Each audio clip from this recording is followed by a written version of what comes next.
We are live streaming in 3, 2, 1, action.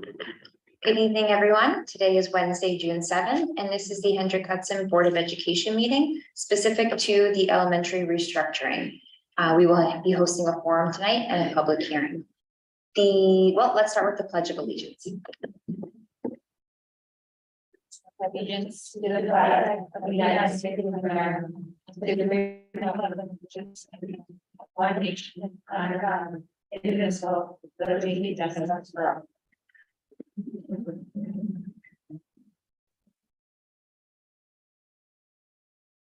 All right, so before we get started, I'm just going to read a little note to all of you that have joined us this evening. We find ourselves here again to discuss the elementary school model for Hendrick Hudson. I thank you for your willingness to participate and to be with us this evening. As we review the various models and potential future for Hendrick Hudson Elementary, I ask you to keep the focus on education. Keep the focus on the kids with a student-first mindset. Additional considerations should include the physical space and setup of our 3 elementary buildings, as well as transportation, specifically resource utilization, geography of the district, and environmental impact. Please be conscious of the allocated 3 minutes per speaker rule. We have the clock above my head here. We will not extend comments tonight for anyone in order to keep things moving and to remain fair to all speakers this evening. If you have previously conveyed your thoughts to the board, please try to avoid repetitive comments and provide us with new thoughts, ideas, and concerns. Last but not least, I know this is a very emotional topic for most people. Please remember that just because you feel a certain way does not mean that someone else must share in your views. We are all entitled to our feelings and our perspectives. Please be respectful of each speaker as well as the others in the room. We are a community of family, friends, and neighbors. Thank you. Okay. Armin? Our first speaker is Michelle Piccolo.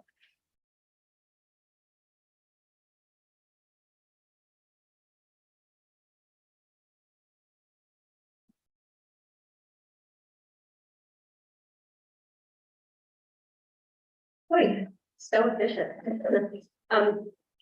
Hello, thank you again for delaying the decision to restructure the elementary school this past April. However, I'm surprised to see that we're already being presented with an array of alternative models. Why? Shouldn't assessment come first? Wasn't the April decision based upon the idea of taking the time necessary to properly review the current system before deciding anything? There were logistical transportation issues, but many have been addressed. The input of teachers had been overlooked. Has it been solicited this time around, or are we just ignoring them again? Shouldn't information be gathered and reviewed before you even consider potential restructuring? Before you fix a problem, you need to know what is and isn't working well. Making changes before you do that might just make the problem worse. As you know, I firmly believe in the value of grade banding. I think having all the kids together helps create a better sense of community while working to combat the undercurrent of bias and inequity. When implemented correctly, it can increase academic opportunities for the children while being economically efficient. And I certainly hope that the full K-5 model is removed from the equation. That community model, which was never truly a community model because of zoning, was given decades to work and only created a system of division, inequity, and bias that needs corrected. Moreover, I hope the board recognizes that the recent election was a clear referendum that the majority of the community is in favor of the Princeton Plan model. Any substantive decisions should be made with that in mind and with the full new board in place. Thank you. Our next speaker is Annika Manny.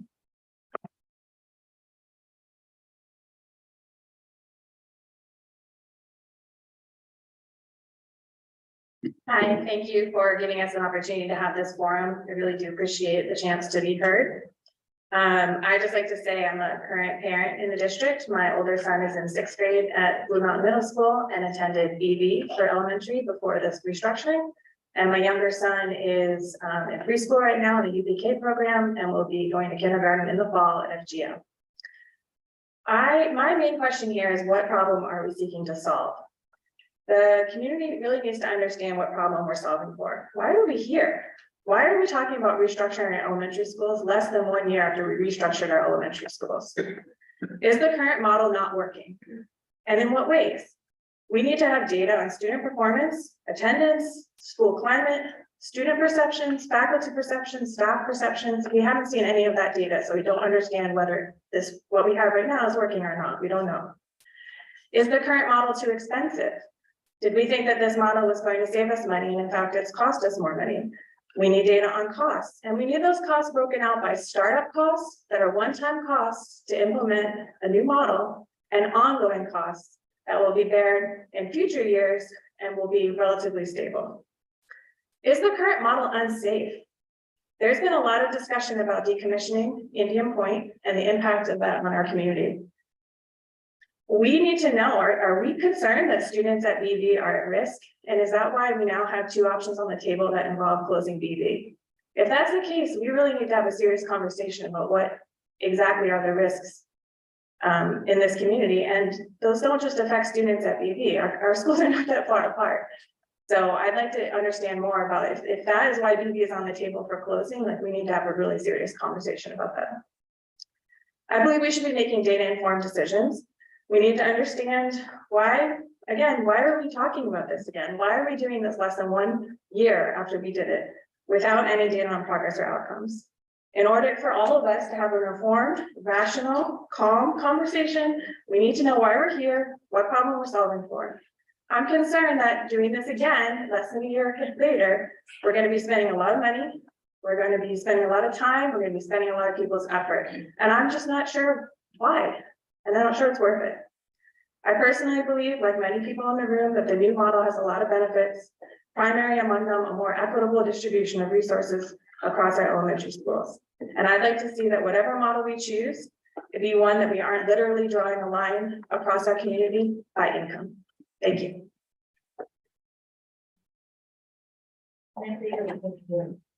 Any order? Any order?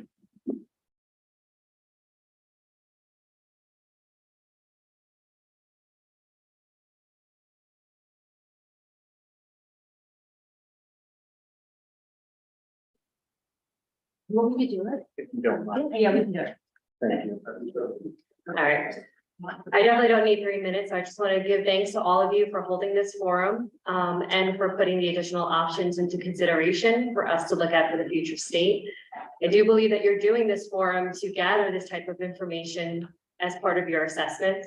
And I think you need to hear from everybody who's willing to come forward. And so I encourage those individuals that are here today, if you haven't signed up, please sign up and make your concerns or love for what's happening in the district today, because this is where you get an opportunity to do so, and no one will be judged for what they say here. So all the plans that you have shown us, we'd love to see more thorough feedback around the pros and cons to each.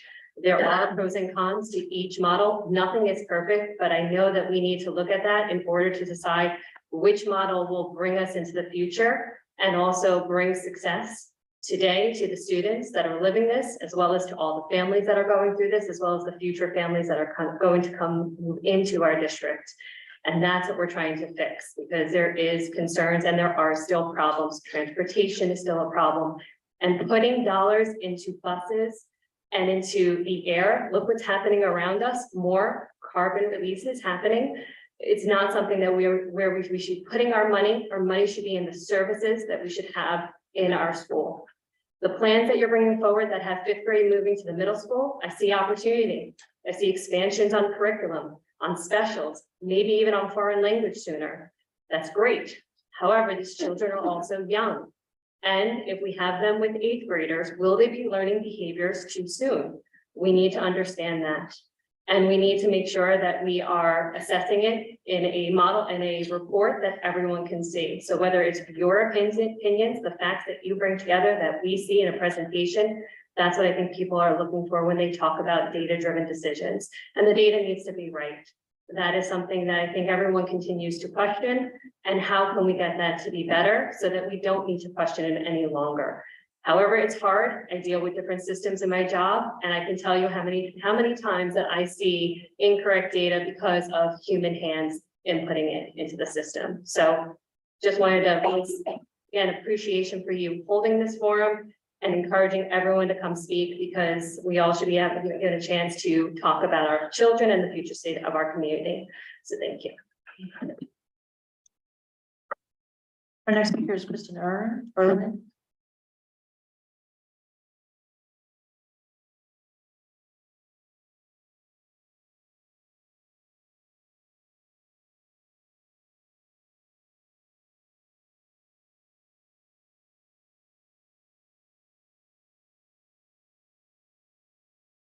All right, thank you so much for holding this forum. I'm advocating for 2 K-4 schools and the closure of BV Elementary to students.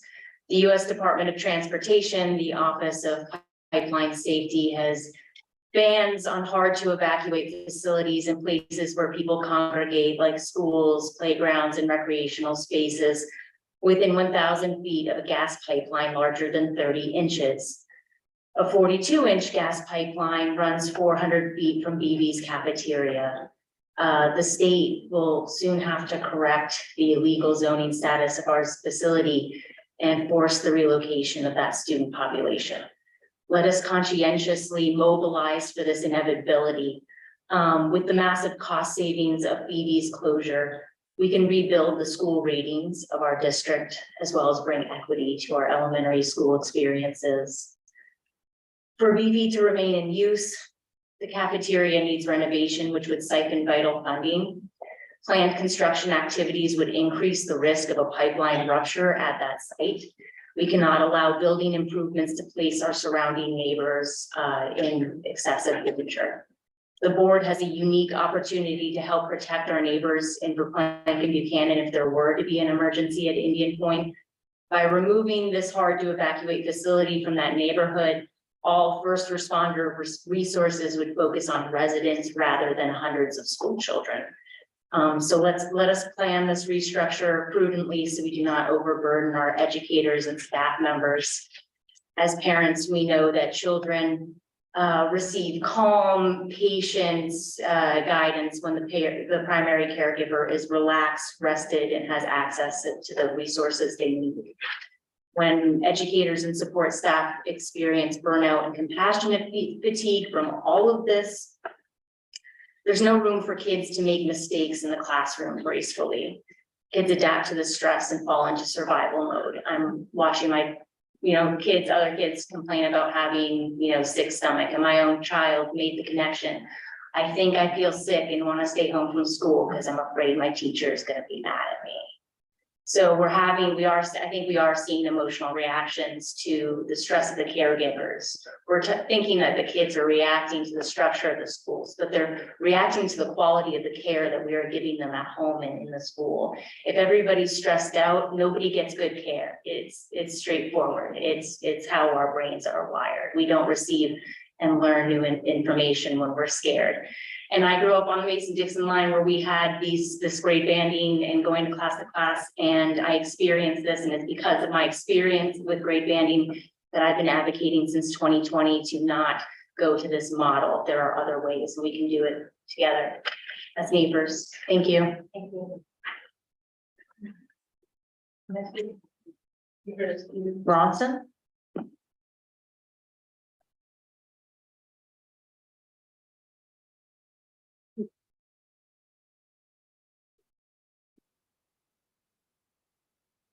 Thank you for holding this evening.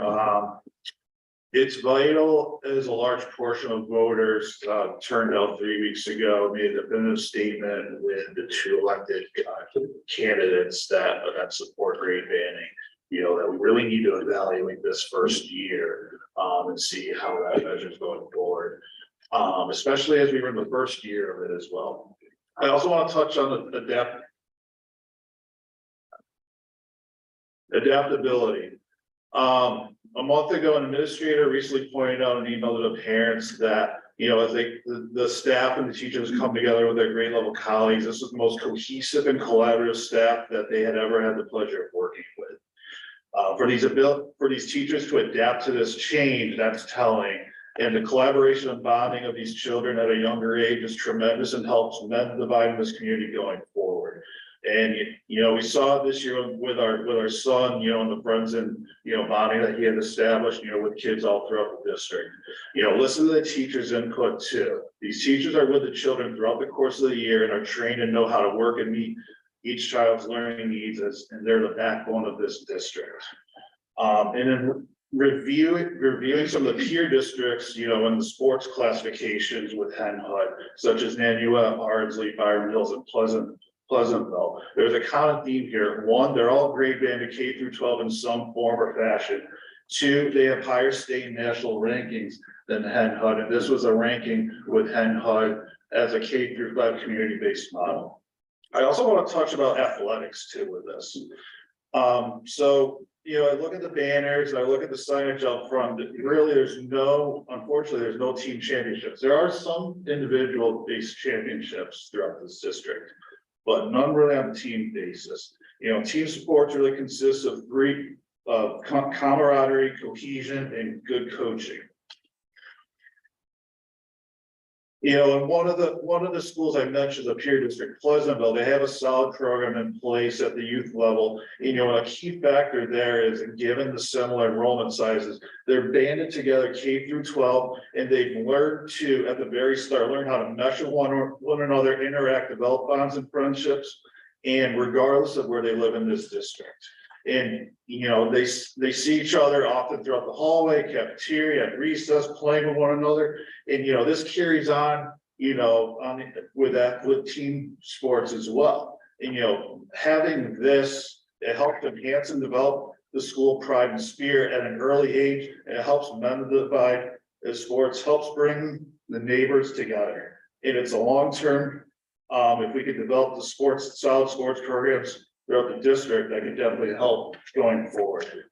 One thing I just want to touch on real quick too is on the analytics.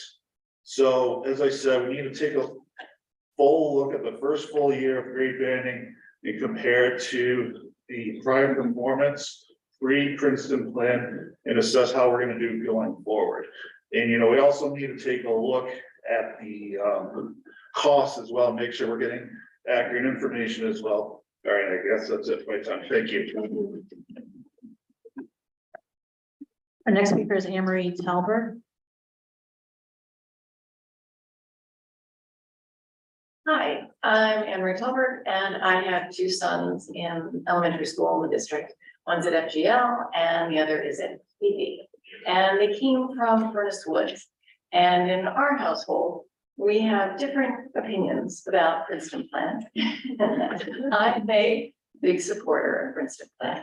I do think, I agree with many of my neighbors and people here, parents here, who believe that we do need to see what's actually worked, rather than taking a very emotional response to just wanting things to go back to the way they were. You know, we know that things have to change. And if there are issues with safety at BV, we should absolutely be looking at that. But if it's just a function of BV was the, you know, stepchild and was not adequately supported to be a robust and wonderful school, then we should fix that too. You know, I hear that even from my son. He's like, oh, the fields, mom, they stink compared to Furnace Woods. You know, we don't have a full-fledged soccer field. You know, it just isn't as nice as Furnace Woods was. And I said, well, we can make it that way. So I think that we need to assess what has been working, what has improved. And I'm glad that you're looking at opportunities, but I also think that it doesn't make sense to switch horses so quickly before we know what's actually worked and what hasn't. And I think that the Princeton plan and grade banding and bringing everyone together is much better for the future of our district than going backwards. Thanks. Dan Hillen.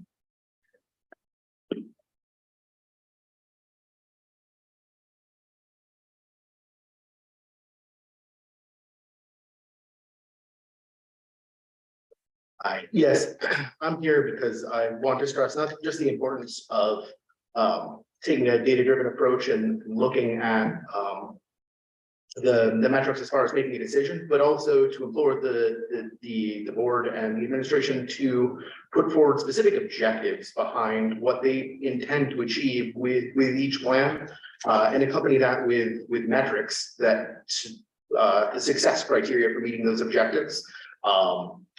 can be used to evaluate whether or not the objectives have been met and whether or not they have been successful. You know, I don't have a lot of the history that many other people do who lived in the district for a long time. I moved here with my wife in 2019. And so I don't have a lot of the background with that stuff, but you know, initially I was caught off guard and with the implementation of Princeton plan, and I was hesitant, you know, hesitant about it. But as I understood it, what the board was proposing was, you know, to achieve something like 7-figure savings with going ahead with the Princeton plan, which was very necessary given the closure at Indian Point and the hole that was going to leave in the budget. It seems that from what I've heard from following the board meetings, that has not been achieved.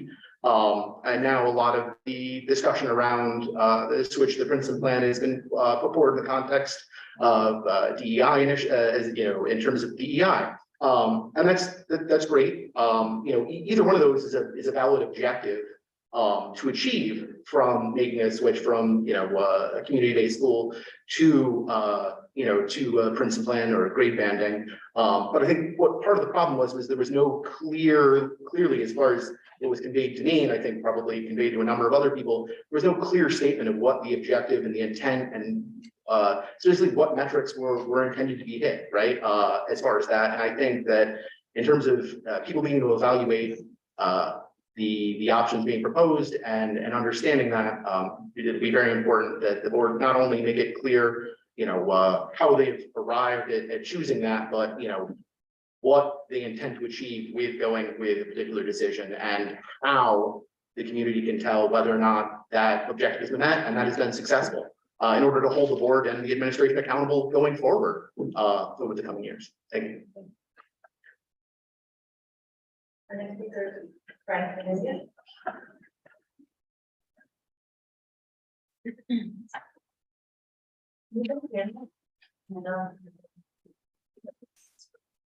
Good afternoon, board. I just wanted to also just say thank you guys for holding this forum again, giving everybody an opportunity to speak their minds after the election and stuff like that, and after the December forum. I've looked at all the research and stuff, so I would say that some of the comments that were made, right, it would be nice to see exactly where we started at with the cost savings from Princeton plan. I think there was a lot of discussion that the Princeton plan model was going to save us a lot of money, and it seems like that's pretty obvious that we fell short of that. So I'd like to see exactly how far we fell short of that. Also, after listening to a lot of people during, you know, my own campaign, I did realize that the grade banding model does seem like it's pretty important to a lot of people in the community. I'm not an advocate of as many transitions as currently involved in the plan that we have right now. I think that there are plans that you guys did put out there that can achieve both a grade banding, sense of community model, and also limit the transitions. So I'm glad that you guys still have that on the table. And I'm hoping that that's something that we can push for. There's a lot of conversation about how this Princeton plan model allows children to see each other consistently through the day. I mean, I made it very well known. I'm a baseball coach. All the kids on my son's team are all in his grade. He doesn't see any of them at all. The only time he sees them is at baseball practice. So I don't know where parents are getting this idea that kids are constantly seeing each other throughout the schools, because my son only sees the kids that are in his grade on Wednesdays and Saturdays when we play baseball. The other thing that I was a little upset about was we purchased the buses, right, in this last proposition that basically would make the Princeton plan model more achievable, because we realized that we failed on the transportation aspect, right? It's a higher cost. We were putting these youngest in our district on the bus for longer periods of time. Now we're going to purchase these additional buses, right? If we slide from that, what would be the plan that we do with those buses? Are we going to sell those buses and try to recuperate some of that money back? Are we looking to just keep those buses? What would be the purpose for that? That was another thing I was thinking about when I was looking through the plans, because I don't think that you would need as much transportation, because one of the issues with the Princeton plan was that it was a transportation nightmare. It was a logistical nightmare. So I'm glad that you guys have all the models out there. I know there's everybody has their own opinion on what they think is best.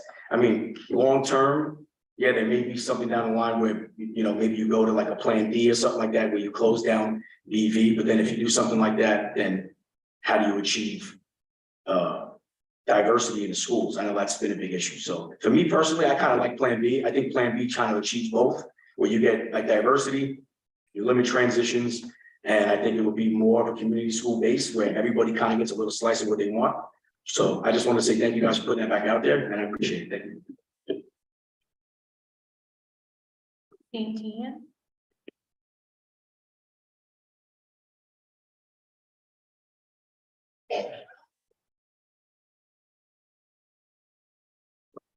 Good evening.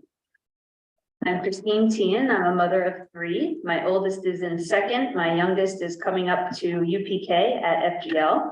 I work more than full time. My husband has longer work days than I do. And even just the thought of managing all of the schedules with the grade banding model gives me anxiety, but I will say with that, I am still a huge proponent of grade banding. I'd love to not be terribly repetitive about the things I say, but I don't have new information to which to respond. I agree with the man who spoke 2 people ago about wanting to see all the plans laid out with success criteria and plans for data collection. We haven't even seen that with our current model. I would also love to know what data is being collected other than parent opinions to determine what we do going forward. But for what I know, I'll speak to that. I love the idea that my children will be with all of their peers for the entirety of their schooling. On a less personal and more realistic note, it feels very logical that the grade banding will lead to more equitable use and distribution of resources. Above all, I think it's absolutely essential to keep the elementary school teachers together as they pilot a new ELA curriculum. For my job, I'm steeped in education research every day. I know that when schools take on too many big changes at one time, they fail their students in unintentional ways. To pilot a whole new curriculum, which is absolutely essential right now to getting our children's literacy skills up to speed, the teachers and administrators in every building will have to dedicate ample time and resources to training and to allowing the teachers ample shared planning time. It is high quality curriculum paired with high quality professional development that has a positive impact on student learning. And that above all has to take precedence in the years to come. People should be focused on what our students are learning and how they are learning it. And at this point, that is far more important than where they are learning it. The number one issue facing our district right now is not grade banding, it's the abysmal amount of students achieving proficiency in literacy skills. And to focus this much time and energy on moving things around once again so soon after the recent change is just going to hold our students back for another year or 2 longer. It no longer matters how mad people are at how this change occurred, it happened. Maybe in a few years, we can be in a place to reconsider where our students are located based on actual data. But for the next few years, the focus must be on the literacy skills of our students and the training of our teachers. We have to put our focus there, collect actual usable data, and determine if this is the best way to structure our elementary schools. I do want to know more about the data. The testing data this year is not going to be reliable enough to make any determinations. I would like to know long-term financial implications on these plans and how they're determining those. And I do think that the election results speaks volumes about how people feel about grade banding. Thank you. Our next speaker is Julia Wang.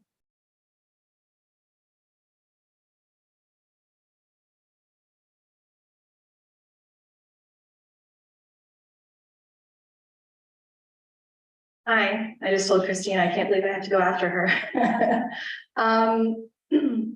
Thanks for having us. I'm also a mom of 3. My kids are in kindergarten, 2nd and 4th grade. We've seen huge advantages with grade banding this year. Friendships, school-specific activities. Anybody who's talked to me in the past 2 months knows I'm super passionate about the beautification work I was able to do with the 4th and 5th grade at Furnace Woods, which wouldn't have been possible at a K-5 school in the same way. Science fairs, dances, the way that our PTA has come together all as one has been amazing to watch, and the work that's gone into it is really thrilling. The disadvantages for families, parents specifically, caregivers specifically, I should say, occur when communication and collaboration across the schools don't take place. I'm really hoping that as we figure out what's next, we can also work on continuing to improve this model for next year. For me, it's really about principals working together, having all the principals talk to each other. We've had a few instances of times getting moved so that fifth grade parents can get to graduation and not be worried about their younger kids getting home off the bus later. Things like that just are afterthoughts because they're muscles we haven't trained yet, and I'm hoping we can get better at that as we go. Whichever model we go to, whether it's 3 individual schools, 2 individual schools, or even back to K-5, I think the principals have to be a united front. Otherwise, I think we'll just end up in the same spot that we have been. When we look forward to the 5 options you put in front of us, I have a few questions. How are you going to be evaluating each of these models? Other people have asked, is it more than just parent feedback? How do we get objective input about what's better, worse, pros, cons, money, all of that? What's the path forward? And what are the key milestone moments in making this decision? This year has been a whirlwind of decisions and not knowing what's happening at which meetings, and for you all as well, I understand, but it would be really helpful to understand what our end goal looks like. To that end, when do you expect these changes to go into place? Is this a 24-25 implementation? Is it further out if there are changes? How are you going to communicate to the community what that path is? And then I think finally, just as you consider each of the options, because ultimately it's a vote by you all, whichever option you choose will help us understand what the board believes is the priority for this district, whether it's safety, DEI, transportation, ease, etc. So thank you for the time. Bill Walsh.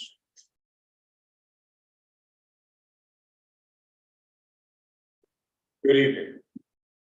Many moons ago, I had a course in columns in public management with Frank Fisher, a HUD regional director in the Johnson administration, which I guess tells you how old that was. He would give the actions of the board distribution that goes into tonight's discussion, the solid F. And the reason you would do that is what you're doing is not putting the cart before the horse. You're deciding you're going to buy a cart before you even know what the use of the cart is, or whether you need a horse at all. You haven't looked at what the issues are that the district is facing. You haven't looked at what the best ways of addressing those issues could be. Could be that the option, the best option, or even the most rational option is not one of the 5 that you've outlined, because none of the 5 that are in that distribution today address any problem at all that this district faces. It's all wishful thinking on people's part to what they want to return to, or how we can tweak it somewhat in the future to what they want to return to. But you have to remember, and what President Ford pointed out at the start of this, is that what you're addressing is the education of 1,000 students who are the K-5 group. Those 1,000 students are not ones who are individually concerned about different things. You have to see what the problems are in their education, what are the best ways to develop that education, and then develop a plan around it. Once you know what the issues are, how to address it, then you can get to relatively minor details about where to put those students so that you can address the problems.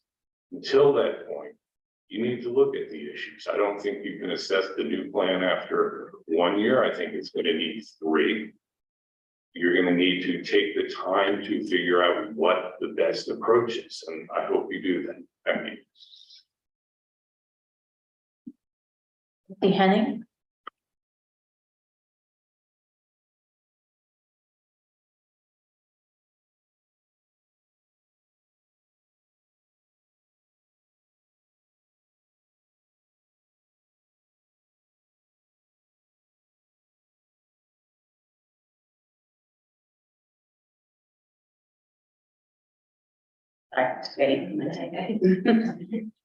So thank you very much for taking the time tonight to hear us for a second time, hear our perspectives, our experiences. My name is Nancy Henning.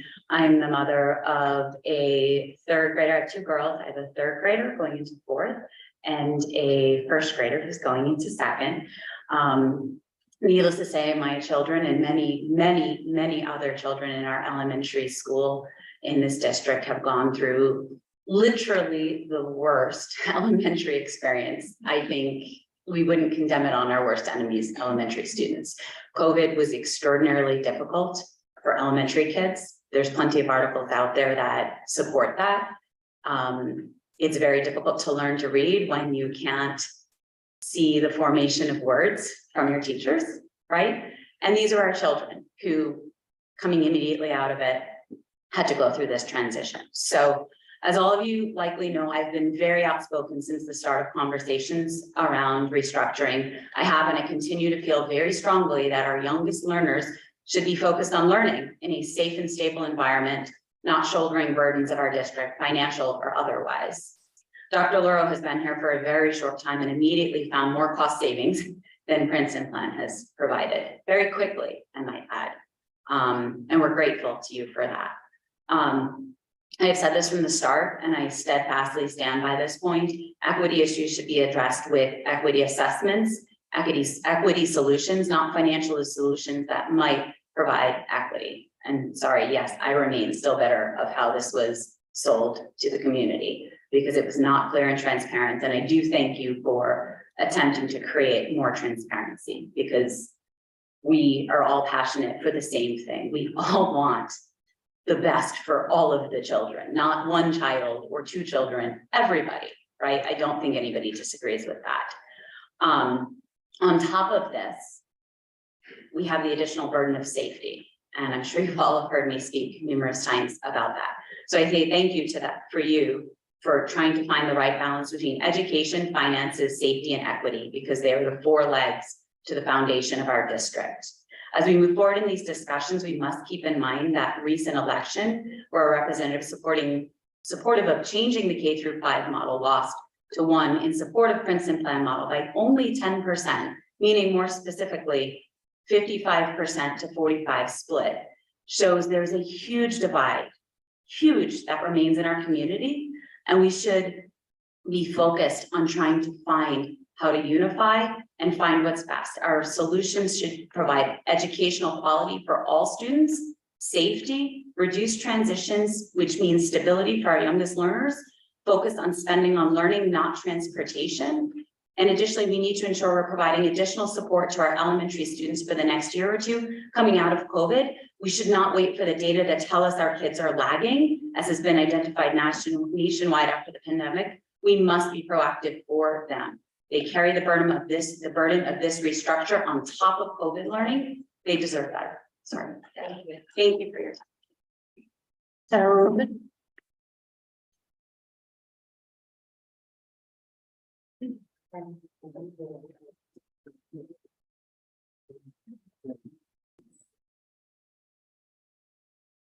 Hi, Sarah Rubin. I am completely unprepared. I don't like coming unprepared when I have to publicly speak, but so it goes. I want the board to know, and I don't think I've heard this opinion at all tonight. I'm not sure in the past, maybe people do it behind the scenes, but there's a really large group of people who actually bought their homes so that their kids can go to their community school. And it's really crappy that this plan was forced upon us, and the homes that we bought, our kids now cannot go to our community schools. I have 3 children. I have a 9th grader in high school. He's a non-issue. I have a 5th grader now at Furnace Woods, and I have a 3rd grader who's at BV. Now, my 3rd grader went K through 2 to Furnace Woods to BV for 1 year, back to Furnace Woods. Ridiculous, insane. You tell anybody out of this district about this ridiculous plan and they laugh. I'm like so upset. This is infuriating to me. I mean, people, we all, pretty much everybody in this room bought their house knowing what elementary school their kid was going to go to. I'm really sorry if you didn't like that elementary school. then, like maybe you should have bought your house there. I mean, the fact that my daughter is bused 25 minutes to school. Donna Teresi is amazing. We're very, very lucky to have her. But like, you want your kid to be with my kid, that's cool. But why does my kid have to be bused across town to satisfy your need? It's ridiculous, absolutely ridiculous.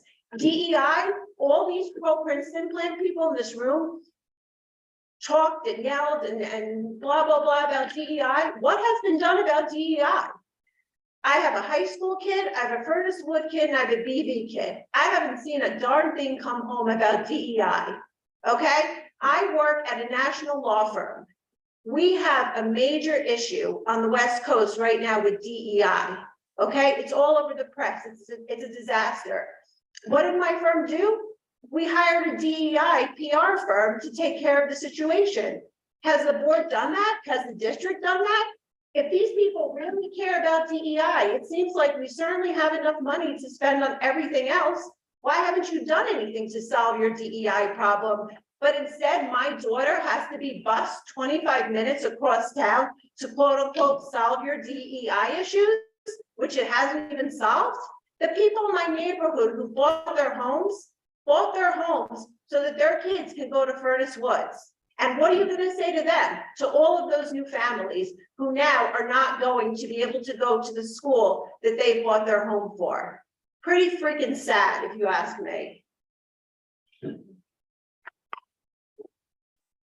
John Brennan.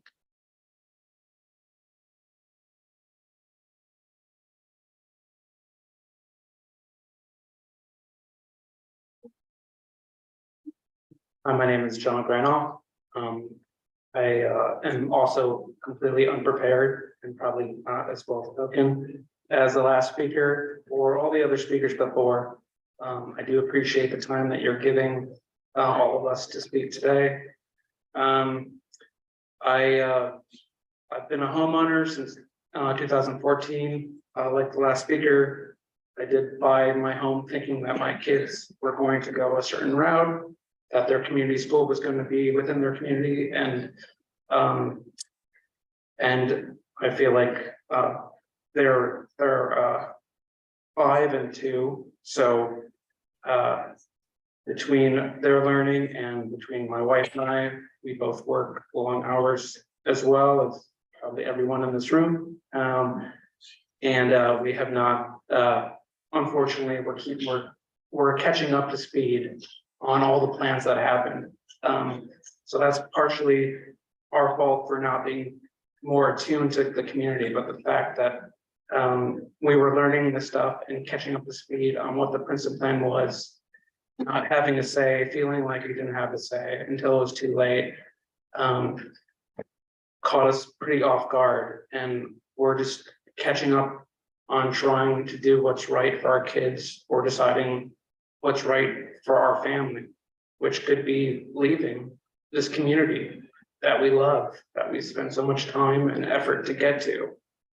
I know that enrollment numbers have been down, and having such uncertainty like the Princeton plan provides is a big factor for potentially more families not coming to the community and enrollment numbers not going up anymore, or other people like me who might potentially just get up and leave because we don't have any certainty on what the future brings.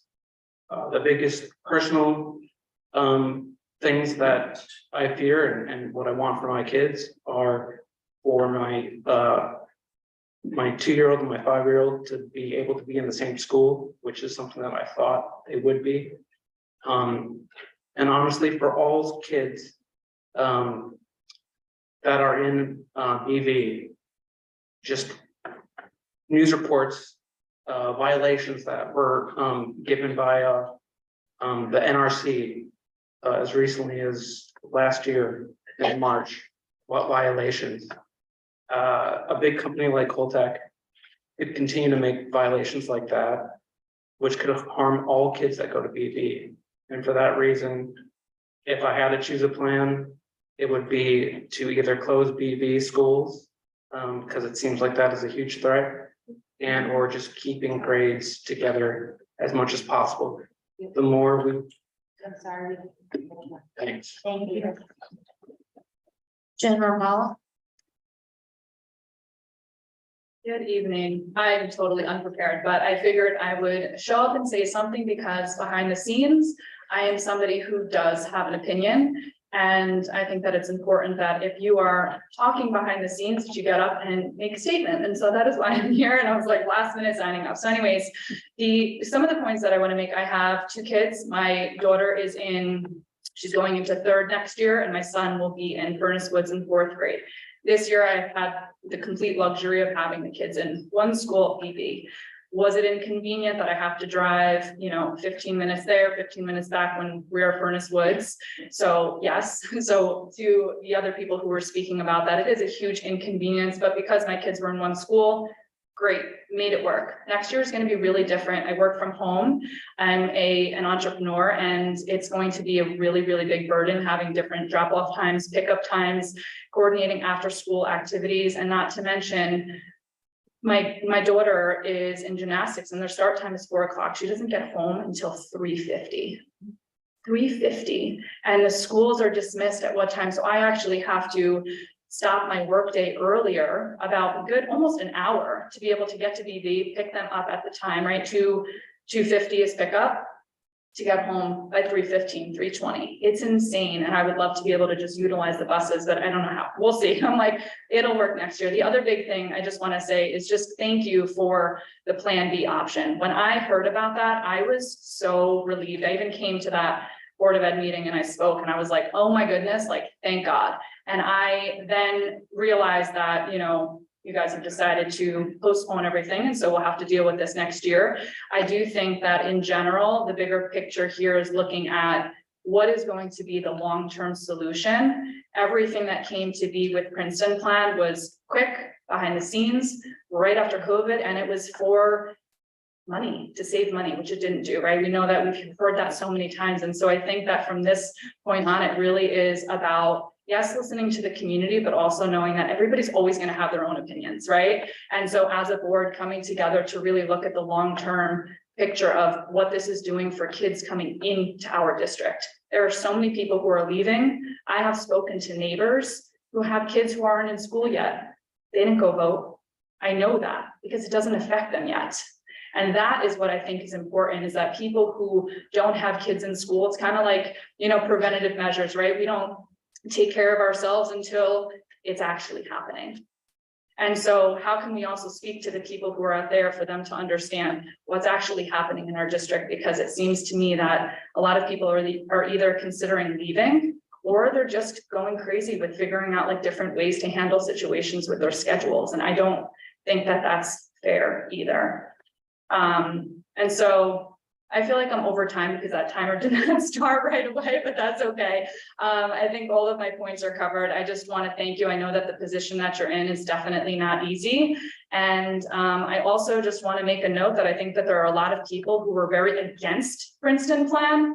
And I find it very, very fascinating that all of a sudden, I don't really see that side anymore. It's almost like people have quickly adjusted and now there's a new problem. And so really coming back to like, what are the morals and the values? And this is just to everybody, not just to the board, of what you believed in and what you thought first when this came to be, and remembering that, because that matters. That's all. Thank you. Lauren Snako.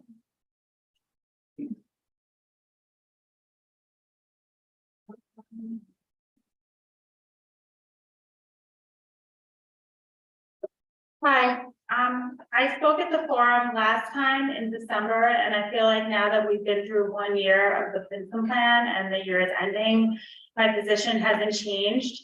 It actually just feels like more frenzied than ever coming off the school year. I feel like a frazzled parent. I have 3 kids in the district. I feel like I spent this whole year driving my kids all over the district, trying to constantly keep up on what's happening in all the schools. We get a million emails on a Friday. I can't keep up. I don't even know what time schools are dismissing on the half days. The last day of school, it's like everything is just very confusing. We have to do you know, 2 different field days, all the different school holidays, all the things are just very crazy. Also, it just feels like my daughter, who is in 1st grade, is getting ready to go to a new school at BV. She's got to go on a tour of a school where it's rumored there's not even going to be a principal, which I don't know if that's true or not. Nobody knows what's happening. Our superintendent put this plan in place and now he's gone. The district has no idea why. He just left. And it just seems like if this was the best plan, why is the principal leaving? Why is the superintendent gone? Is this doing anything for our kids? Is there any academic positive, like any positives going on here? We just need to know a plan. And I just feel that we need to go back to our K-5 schools. This year has just been nuts. I feel like all the parents feel crazy at the end of this year and nothing really positive has come out of it. It is good that the kids are together. I'm not gonna lie, that is nice having all the kids getting to be together, but it was supposed to be one experience for all the kids. Not all the grades, all the classes and the grades have not had the same experience. My daughter in 4th grade has not had the same experience as the other classes. They have not done the same things in the classrooms. The field trips are split up. One field trip to basketball took like a month to get the whole 4th grade there. Ashokan had to be split up as it was even before. The schools were, you know, K-5 anyway. So I just haven't really seen any positives. And I just feel as though the plans are seeming convoluted. We talk about closing BV possibly in 2 of the plans that are out there. 5, you know, there's 5 plans and 2 of the plans talk about closing BV. But then we hear, like Dr. Laurel mentioned in an interview, that possibly we're not going to close BV. So I just feel like, what is the point? Are we really going to talk about closing BV? Are we going to stick with Princeton plan? Are we going back to K-5? It's very confusing. So I just feel like we need to figure out what's going on. The kids are not in a good position. The kids, especially going to 2nd grade, are in a terrible position. They may not have a principal. They're going on their 3rd transition in 3 years. And next year they're going to have a 4th transition possibly. So you just really have to consider all those facts. I still haven't put my kids on the bus. The bus rides are still long. I'm not planning on putting them on the bus next year, and I have a whole nother year to look forward to driving my kids all over this district. I have a kid in middle school, a kid in Furnace Woods, and now a kid going to BV, and it's just very stressful. So, thank you. Ms. Duffy? Hi, I arrived here late tonight. Thank you all for holding this forum again. I feel like it's kind of like the Twilight Zone, but we're here again and that's okay. We've been through a lot more months, a lot more has happened, but I just came from my kindergartner's graduation dinner or celebration dinner with my family, my husband's family, and it was really nice. And he's had a very up and down year, as has my family. For me personally, this has been the most difficult year of my life. Having to give up my own private business to transport my kids back and forth across the district, having to take one child out of the district for concerns of her safety at Buchanan Verplank, which I know others have spoken to. That's kind of how I came into this whole, I guess, debacle to begin with.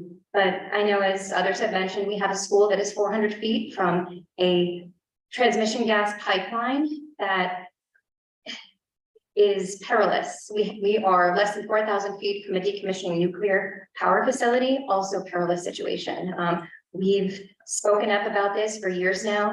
A member of our community has spoken about it for 10 years. Our former superintendent never bothered to listen, never bothered to respond, never bothered to plan anything in order to prevent any of our concerns, in order to alleviate any of those concerns as our children move through the district, regardless of where they are.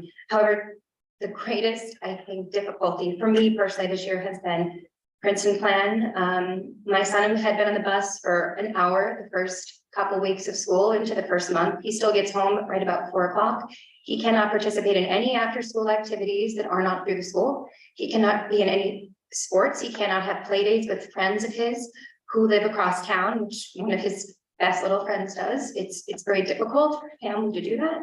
We had to hire a babysitter to wait for the bus for my daughter that gets home at 3:10, my other daughter that I have to pick up at 3:30, and my son that gets home at, 4. I can't be there for all my kids at once. I cannot support all of my children, which is a very difficult thing to do as a parent.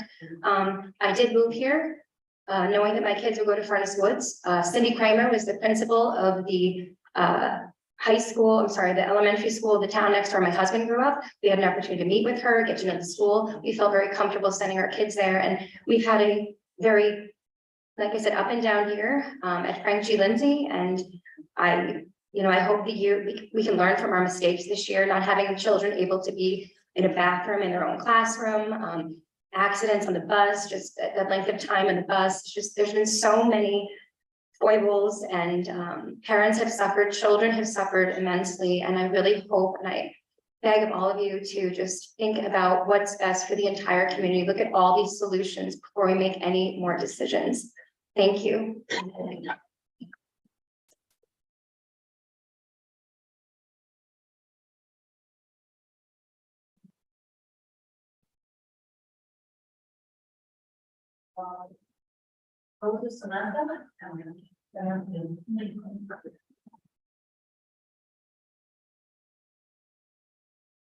Good evening, everybody.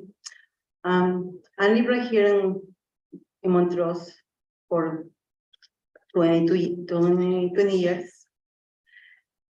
And I used to have my 2 kids right here, but I have now my 2 grandkids.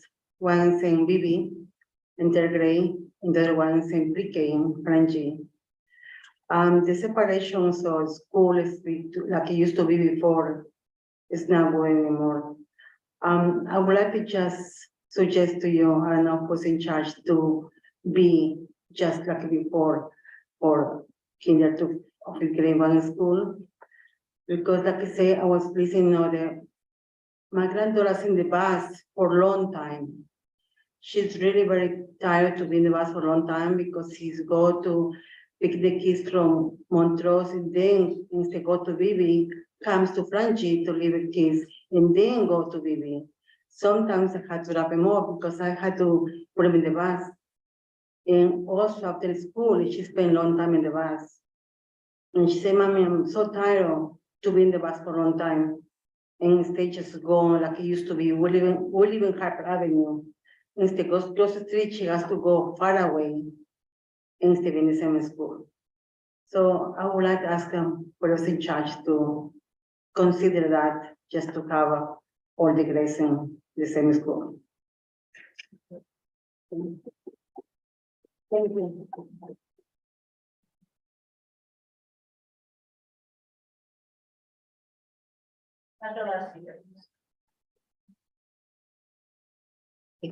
That was our last speaker. Thank you all for being here tonight. If anybody, if you speak to anybody that missed it and they would like to send in their thoughts and feedback, they can email boe@henhoodschools.org anytime.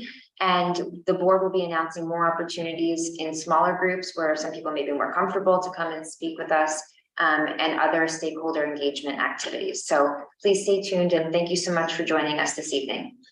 I need a motion to close the meeting. Can I have a second? All in favor?